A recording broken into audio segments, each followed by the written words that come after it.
Perkenalkan, nama saya Riza Azumarida Azra. Kebetulan saya asli dari Banjarnegara, Jawa Tengah. Saya di sini sebagai owner dan founder dari Rumah Mokaf Indonesia dan juga sebagai Duta Petani Milenial Kementerian Pertanian Republik Indonesia.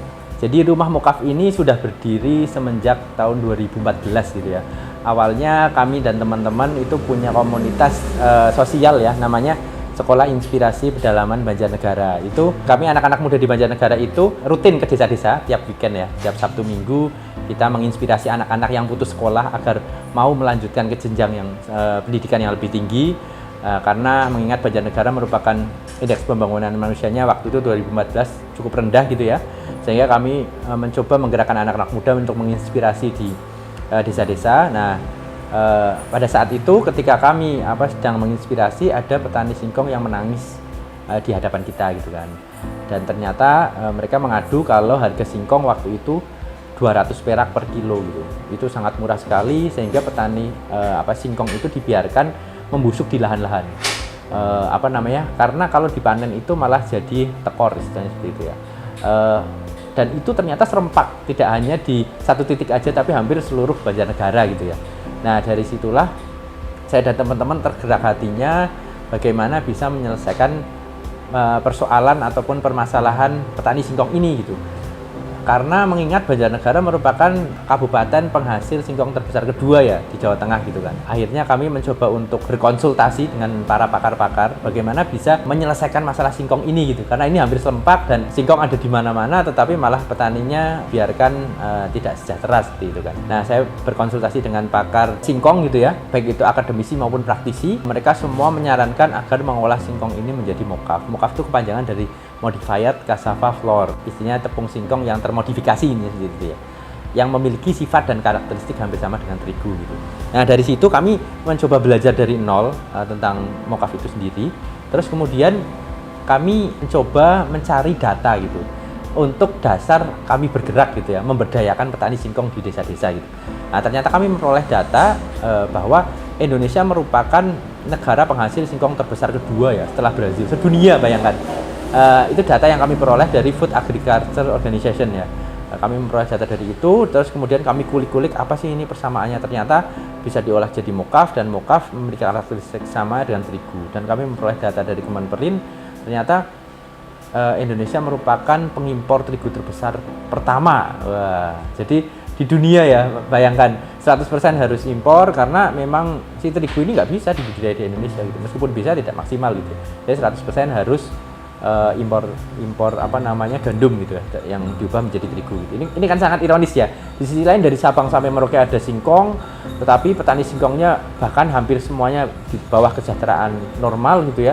Tapi di sisi lain Indonesia negara pengimpor terigu terbesar pertama di dunia, dan kita bisa lihat dari menengah ke atas sampai menengah ke bawah semua mengkonsumsi terigu seperti mie. Bahkan di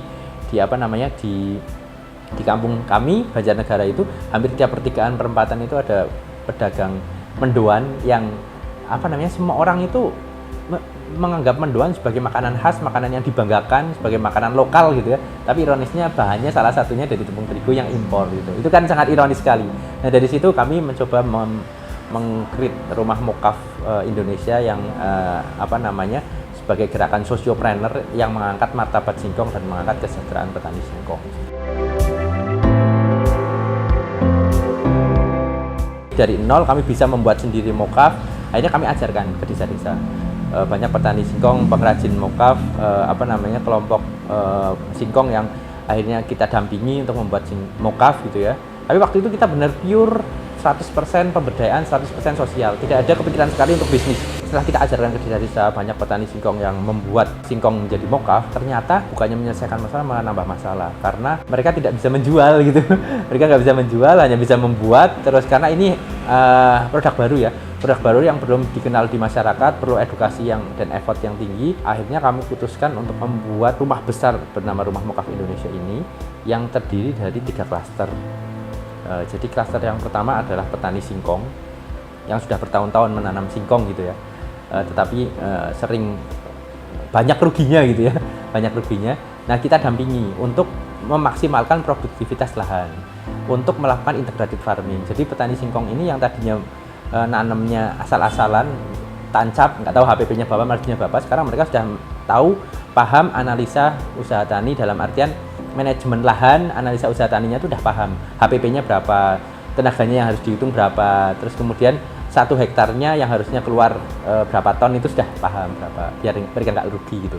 Dan bahkan pupuknya sekarang udah integrated farming karena semua petani singkong hampir semuanya pasti punya ternak, meskipun sedikit tapi punya ternak. Nah, kita komunalkan, terus pakannya kita olah, akhirnya menjadi pupuk organik kan. Akhirnya sekarang singkongnya sudah tersertifikasi organik seperti itu kan. Terus kemudian kulit singkongnya itu diolah menjadi pakan ternak. Jadi zero waste, tidak ada limbah sama sekali, tetapi termaksimalkan semua dan produktivitasnya meningkat. Jadi yang tadinya 1 hektar hanya satu hektar itu tadinya 10 ton, sekarang 1 hektarnya sudah mencapai 30 ton, bahkan bisa lebih. Seperti itu. Itu klaster yang pertama, petani singkong yang sekarang sudah merasakan kebermanfaatannya. Jadi yang tadinya 200 perak per kilo sekarang dibeli minimal 1.500 perak per kilo. Itu klaster yang pertama. Nah, klaster yang kedua itu ada ibu-ibu pengrajin mokaf namanya. Klaster pengrajin mokaf itu ibu-ibu yang tadinya menganggur di desa-desa, tidak memiliki pekerjaan, ibu-ibu rumah tangga, kita berdayakan untuk mengupas, mencuci, memotong, terus kemudian membuat chip mokaf itu ya, melakukan perendaman, fermentasi dan lain sebagainya. Akhirnya ibu-ibu ini sekarang memiliki usaha baru. Ada perputaran ekonomi baru di situ, yang tadinya tidak memiliki penghasilan sudah memiliki penghasilan, dan akhirnya sekarang perekonomiannya bangkit gitu ya, karena ada perputaran perekonomian baru di situ, ibu-ibu pengrajin mokaf. Itu klaster yang kedua. Klaster yang ketiga itu anak-anak muda di kantor rumah mokaf yang tugasnya adalah melakukan pendampingan terhadap petani dan pengrajin, quality control, terus perizinan, sertifikasi, terus kemudian melakukan branding, packaging, pengemasan agar diterima di pasar luas, bahkan melakukan edukasi ke masyarakat gitu. Bahkan kita berkolaborasi dengan pemerintah, NGO maupun media dan lain sebagainya gitu ya. Ketiga klaster ini itu selalu duduk bersama untuk menentukan HPP dan margin secara bersama-sama. Istilah kita yaitu demokratisasi ekonomi. Ada keterbukaan di situ, tidak ada yang ditutup-tutupi, tidak ada yang dirugikan, tidak ada yang sangat diuntungkan gitu. Jadi ada keterbukaan di situ sehingga saling legowo gitu ya.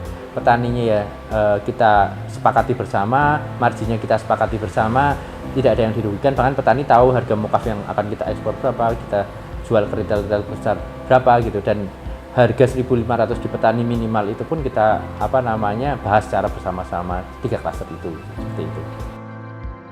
Nah, jadi yang pertama dampaknya adalah petani singkong yang tadinya tidak jelas harga singkongnya gitu, bahkan banyak yang dipermainkan oleh tengkulak dan lain sebagainya. Sekarang harganya bisa stabil dan jelas gitu ya, HPP-nya berapa, marginnya berapa, mereka sudah bisa berhitung, literasi finance-nya sudah terbangun seperti itu. Itu yang pertama. Yang kedua, ibu-ibu pengrajin mokaf yang tadinya menganggur sudah memiliki pekerjaan, ada perputaran ekonomi baru di situ.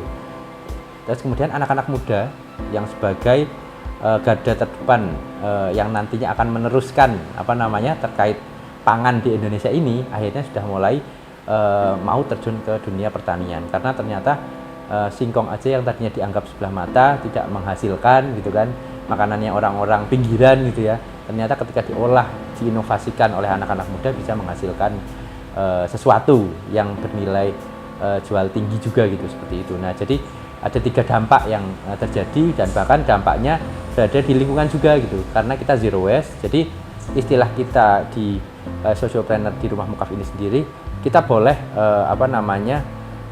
memperbesar kapasitas dari mokaf itu sendiri, tetapi ada hal-hal yang tidak boleh dibatasi, yaitu yang pertama tidak boleh mengeksploitasi petani gitu kan. Yang kedua, tidak boleh mencemari lingkungan, tidak boleh mengeksploitasi hutan dan lain sebagainya. Sehingga ada hal-hal yang memang batasan-batasan yang tidak boleh kita langgar seperti itu ya. Sudah menjadi kesepakatan bersama gitu. Jadi salah satu produknya adalah tepung mokaf. Ini tepung modified cassava flour, tepung singkong yang memiliki karakteristik hampir sama dengan terigu ya. Seperti itu kita coba oleh anak-anak muda di Banjar itu, oleh tim rumah mokaf coba kita buat packagingnya yang menarik ya, setidaknya bisa bersaing di pasaran gitu ya. Terus kemudian kami ada tim digital marketing juga yang terus melakukan edukasi ke masyarakat agar bisa pelan-pelan sedikit demi sedikit bisa beralih ke tepung moka ini sendiri. Terus manfaatnya ada gluten free ya, rendah indeks glikemik dan memiliki gizi yang tinggi juga seperti itu. Sehingga harapan kami ini memang benar-benar pandangan alternatif yang bisa mensejahterakan petani singkong dan bisa sebagai gerakan kedaulatan pangan lokal.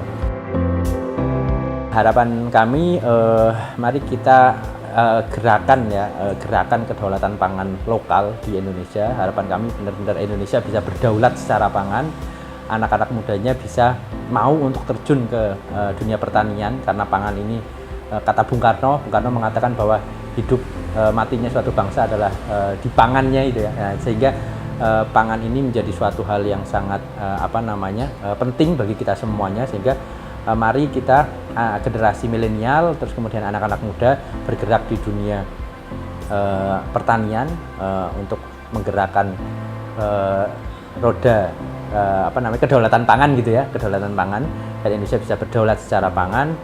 Terus kemudian singkong bisa terangkat martabatnya. Terima kasih sudah bersama Rumah Mukaf Indonesia. Semoga Indonesia bisa berdaulat secara pangan. Selama petani singkong masih menderita, tidak ada kata istirahat, pertanian Indonesia maju.